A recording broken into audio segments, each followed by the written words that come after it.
confirmed events and so forth, and they are determined to push climate change.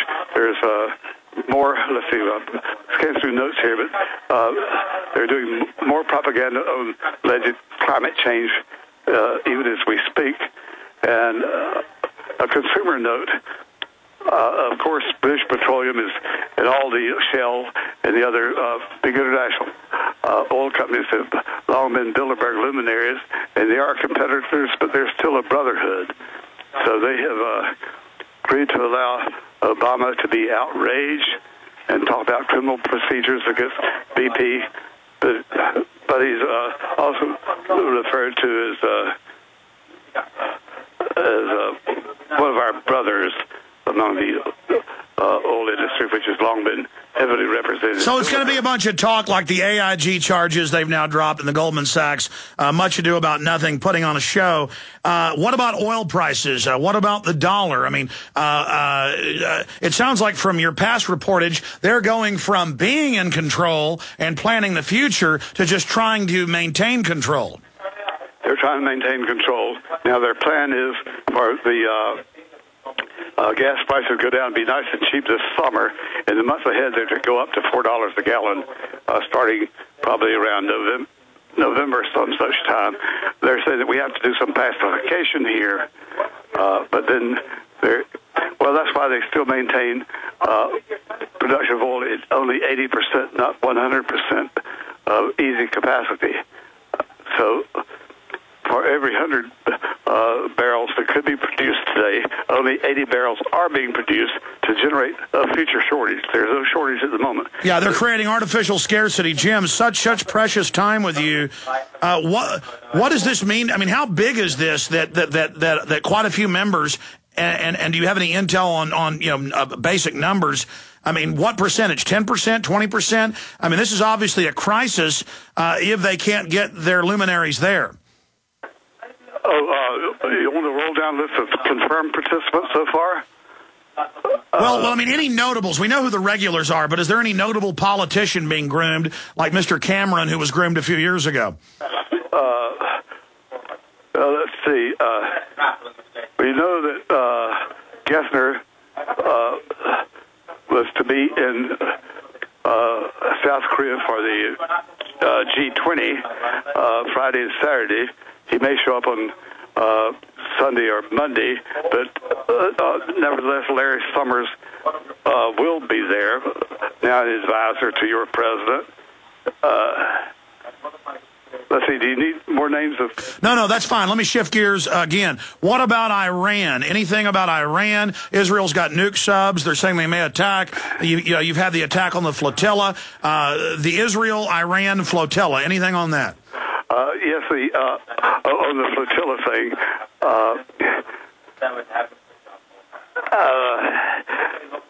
they're a little bit skittish about that now, and Bilderberg is not 100% in favor of U.S. airstrikes on Iran, but many of them are.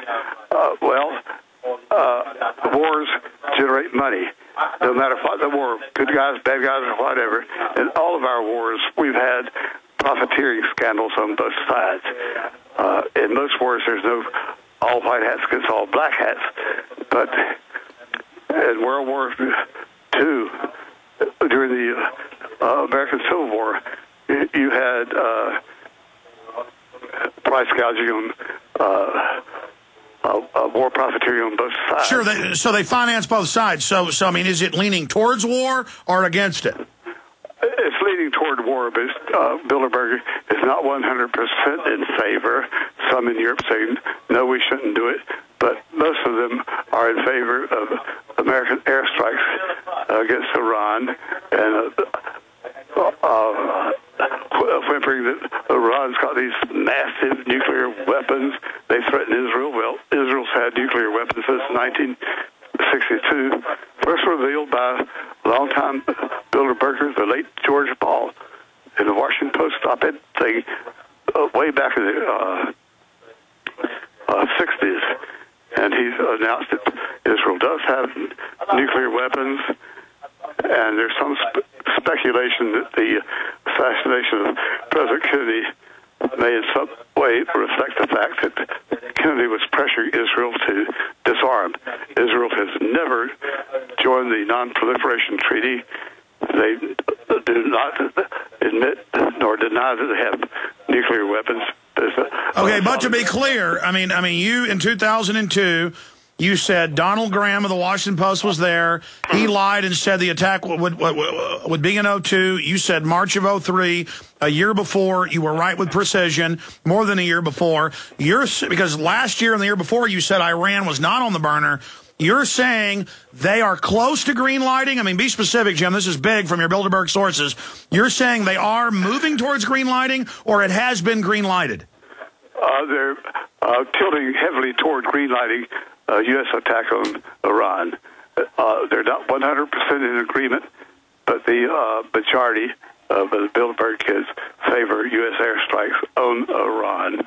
And there will be some, of course, some more profiteering. And when you spill the lifeblood of our young men and the heart's blood of our women, you make money.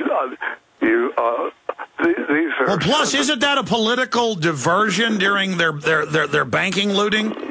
Well, it has that virtue too. It's also a diversion, but you also make money on. These are guys in manufacturing. You make money when you're making tanks and airplanes and other war materials. Yes, command destruction. I'm sorry to interrupt, but I'm only going to keep you a few more minutes because I know you're busy, Jim, and once you're back in the U.S. and have written your articles, we'll have you up for a full debriefing, and we're very, very honored to have you here with us. And I do owe you a carton of cigarettes for the last time you were on the road for using up all your cell phone minutes. But I did deliver the cigarettes last time for the cell phone minutes. I'm just joking, folks. But to be serious, anything else that's really important people need to know? Was there any time frame on the attack on Iran? Are they concerned and upset about the awakening like Brzezinski talked about a few weeks ago? Yes, Brzezinski, we think is going to be here. Again, they're struggling for unity on the issue, and the tilt is heavily in favor of war. And also they're saying that the United States must be Europeanized, which means welfare and health rationing, as they do in Canada and throughout the European Union, where you're paying well over 50% of your taxes to their national government. And so domestication, they want to domesticate us further. Pardon? They want to domesticate us further. Yes. We've got to be Europeanized. We have to have their system of welfare where you retire at 55. Well, someday I'll be 55. Well, I'm 75. I'm 75, but it'd be a horrible thing to happen in this country to come under the European style health care. Well, European style of total socialism, for that matter. But, all right, Jim, I want to have Bob Chapman of the internationalforecaster.com, who's with us once a week, and we're breaking into his interview to have you here, but he's a big fan of yours. And so I want him to be able to ask you a question, and then I've got one final question for you. Bob Chapman, I'd like to hear what any questions you've got for the legendary Jim Tucker. Well, I think the most important question that he's answered is that they're very concerned about the euro, and my take is that they're in for a big surprise. I think it's going to come unglued.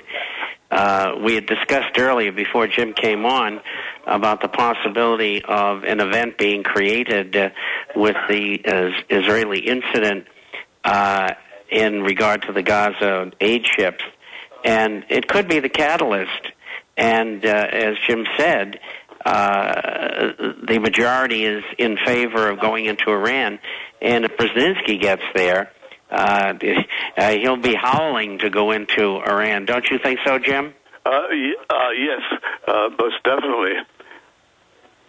Yeah, he's been an architect of the goals throughout the Middle East and into the geopolitical outflanking of Russia. Now, that's a great point. I'm gonna hold you over because we're about to let Jim go and get some final comments from Bob Chapman here at the end. But Jim Tucker, anything else you haven't told us that is important to be relayed to the public? I mean, I hope people are paying very close attention to what you have to say because you have real sources. You don't just make stuff up and say that it came from Bilderberg sources, as some have been known to do. I mean, you really have these sources, and it's been proven year after